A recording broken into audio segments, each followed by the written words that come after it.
Wow, look at this thing. Oh my God. In this video, we're making Chef Kuso's crispy pork belly burnt ends.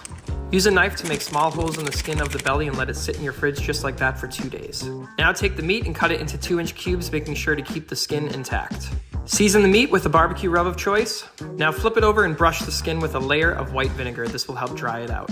Next, we're going to combine a beaten egg white with a cup of salt and put that mixture all over the top layer of skin. This salt-egg mixture will help dry the skin out when it is cooking. This is going on the smoker at 275 till it reaches an internal temp of 185. The benefit of the egg white is you'll easily be able to remove the salt. I learned this tip from CJ Eats. After 3 hours of smoking, the salt comes right off.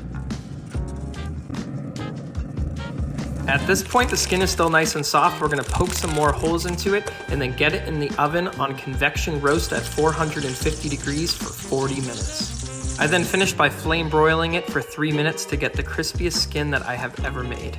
Listen to this. Now let's flip this belly over and get it sauced. Okay, I'm gonna have to say that this has to be the best barbecue pork cut that you can make from now on. It tasted like a 3-inch thick baby back rib with a crispy pork skin layer on top. Cannot wait to make these again.